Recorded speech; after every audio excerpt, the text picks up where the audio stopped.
Hello, it's John Heaton, and today something different. I'm going to review the debut album from Dire Straits, and I was prompted to do this by a recent subscriber to my channel. It goes under the name of Six Blade Knife, so I remarked that that was a good song from this album, and he said, "Yep, it's one of the best debuts." And so I dug it out, having not played it for several years, and I didn't even have it on CD, so I picked it up on CD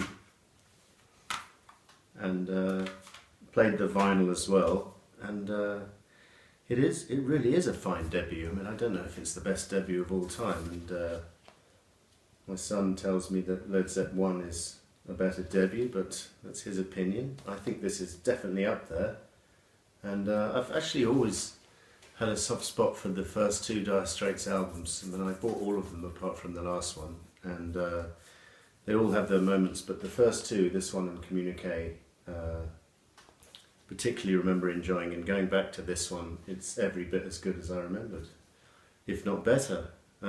Interesting cover there. I don't know if it's a woman supposed to be in Dire Straits. So this band is led by Mark Knopfler. This is a Greek copy, by the way, and I don't think this is the original back cover of the UK edition. I think that featured these four pictures.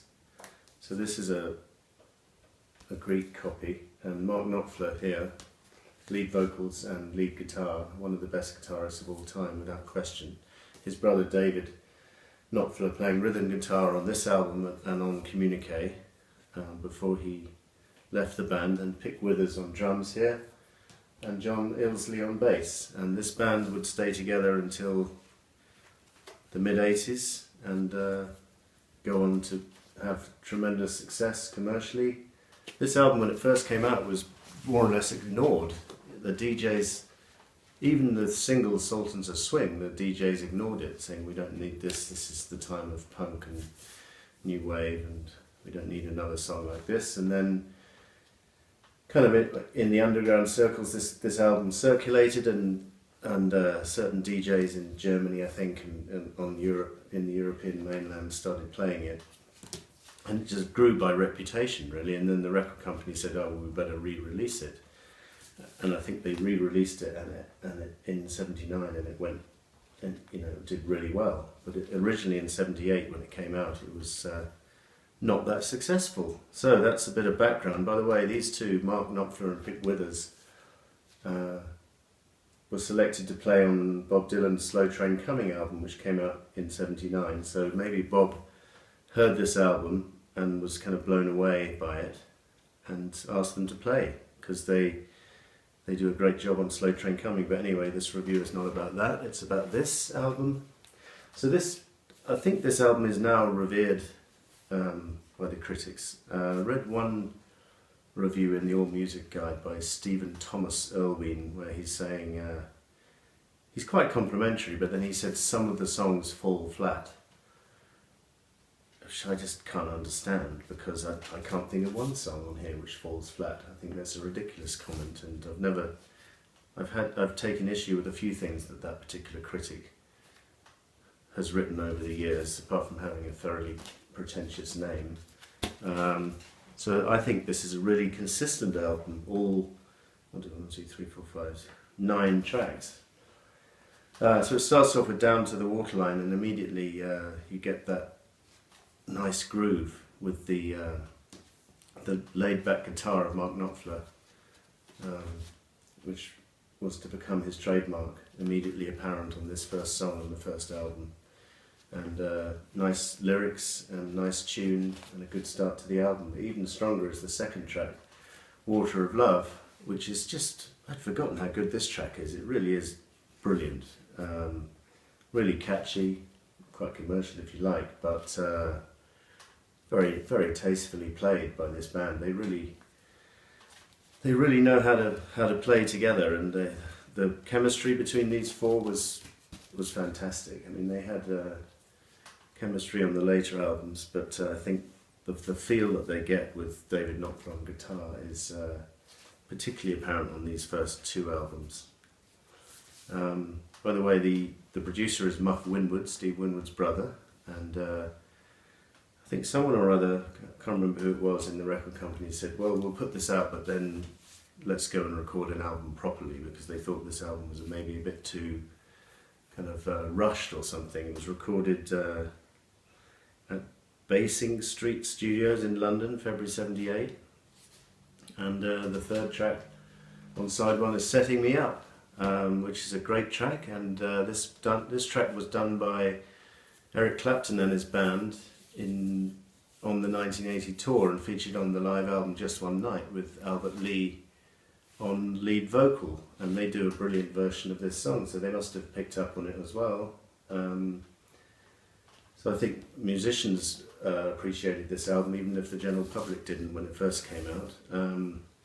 So that's a great track. Six Blade Knife, a really nice groove with the bass and the guitar. It's just sublime sound they get.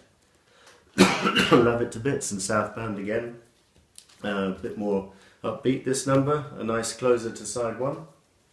And then side two opens with Sultans of Swing, and what can be said, it's just, by the way, this album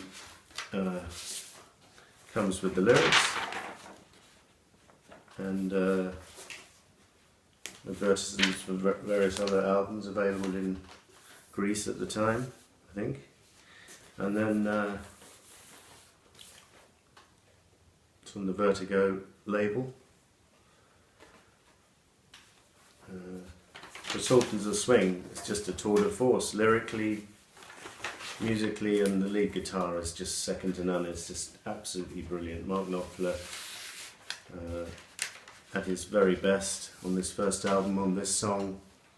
I don't think he ever did a song quite as good as this. Few came close perhaps, but this song is just 5 minutes or so of utter perfection, with some interesting lyrics as well about Guitar George and Harry and various other characters. Side two continues within the gallery, and this is another track which I'd forgotten how good it was. Beautifully sung by Mark Knopfler, and about kind of an artist who maybe not getting the recognition, or not wanting the recognition. And then when he dies, or he or she dies at the end, they end up in the gallery, even though they weren't when they were alive. So a little bit kind of social comment or something. Not sure. I haven't really explored what the words mean, to be honest. But it's a beautiful song, really nice groove, great musicianship on the whole of this album, particularly on this track perhaps. Wild West End and Lions were two tracks which I didn't really remember, so going back to this album I was really pleasantly surprised about how strong both of those tracks are. They're not fillers, they don't fall flat on their face, or whatever Stephen Thomas Erlewine said. So Wild West End in particular is very atmospheric about, I think he must have been living in London at the time, because he's talking about walking around the Wild West End and visiting the coffee bars and stuff, and maybe the strip bars as well.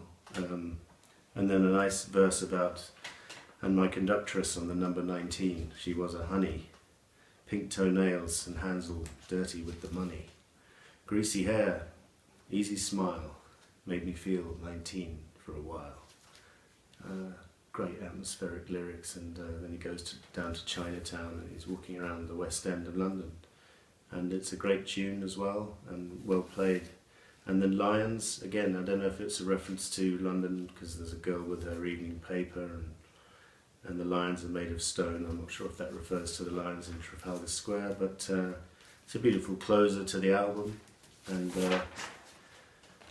a really strong debut by Dire Straits. So I'll be probably reviewing Communique next from them, because that's probably my other favourite of theirs. So thank you for watching. See you next time.